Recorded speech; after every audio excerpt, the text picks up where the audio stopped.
currently 5:52 in the morning, and this is one of the weirdest times to be awake because 3 a.m. is so exciting. I think 2 a.m. is so exciting. 4 a.m., okay, it's time to sleep. 5 a.m., people are starting to wake up. Business people are starting their day. 6 a.m., oh, it's kind of the next morning. I've never had a healthy relationship with sleeping. I've been transparent about my bad sleeping schedule for as long as I've been online. I go through spells of good sleep, I go through spells of bad sleep, I go through spells of even worse sleep, I go through spells of... And ever since moving out on my own, I'm in control of how long I sleep, which is dangerous. I don't know, I've been having a really anxious day today, and nighttime hit and it got even worse. I've been going through really bad anxiety recently, like really bad, and whenever you're awake at this time, the best and worst thing about it is no one else is really awake, so it's just you and your thoughts.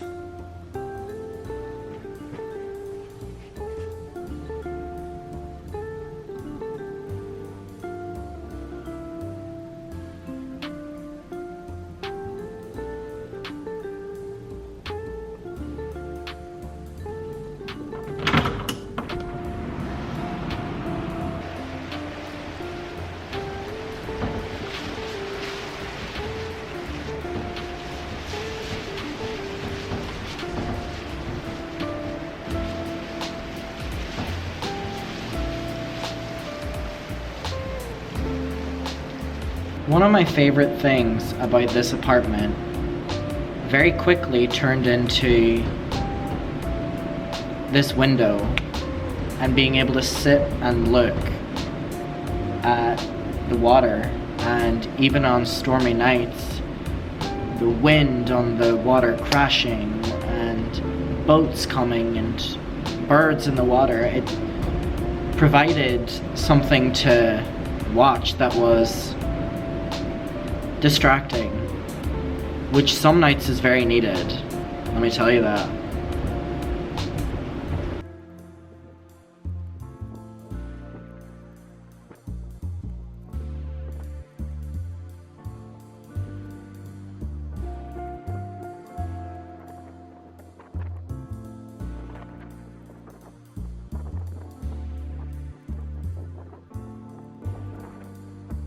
Since I was young, I've always been fascinated by lights and city lights. And I don't necessarily mean it in terms of like, ooh, the appeal of city lights. I mean, there's always been something so just captivating about lights to me whenever you're looking out, because it's like each individual person living a different life. When you look at an apartment block, and there are so many lights on, when you think about that, that's individual people with individual lives. That's their home that you're like looking at, and you're seeing so many of them, and that's on such a small scale. And I think me just looking down there where I just showed the lights, there's people coming home from nights out, there's people going to work, there's people on a morning jog in the rain. There could be someone driving to the hospital to see their child give birth. There could be someone driving to the hospital to give birth. There could be someone in an ambulance giving birth. There's just so much life.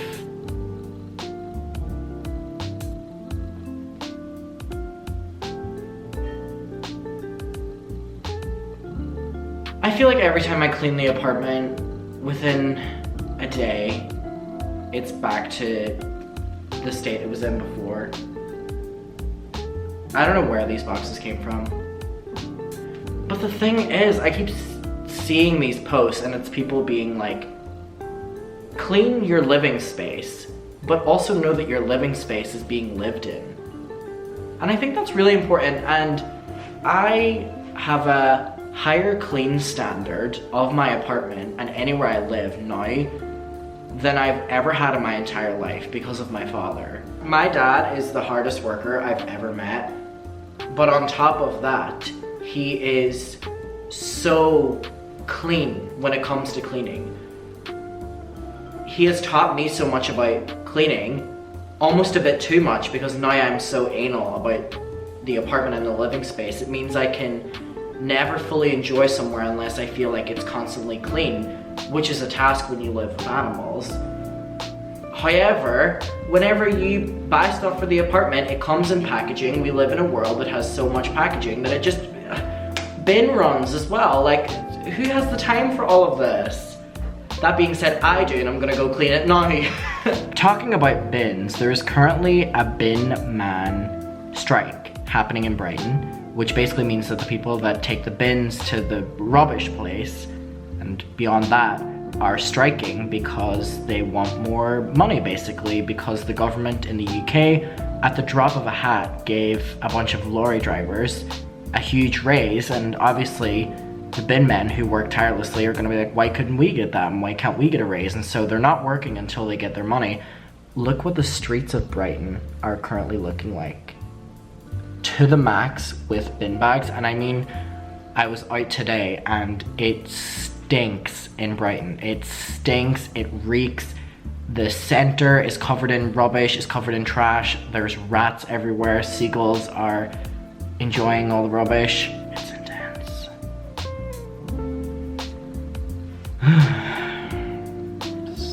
It's so great. It's nice. Fabulous. Fuck me! Sorry, there's a storm. Fuck hell.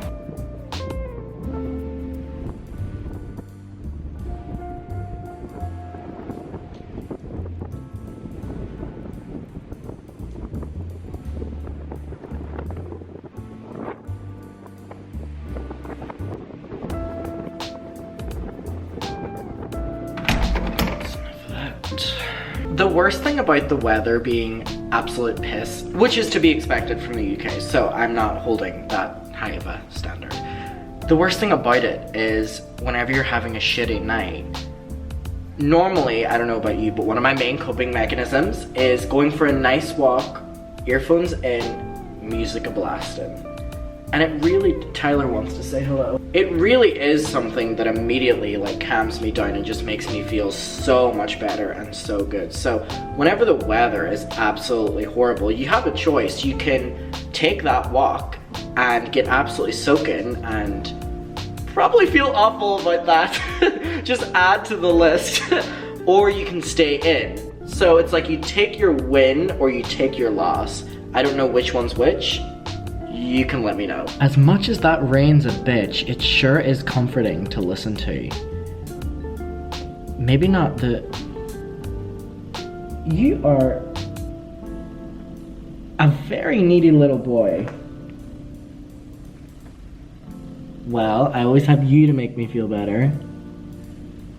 There's something so... Oh, he just headbutted the tripod. Oh shit. There's something so comforting about rain is what I wanted to say. Well, thank you so much for watching this video. Clearly somebody is looking for attention right now. Alright, okay. Bye.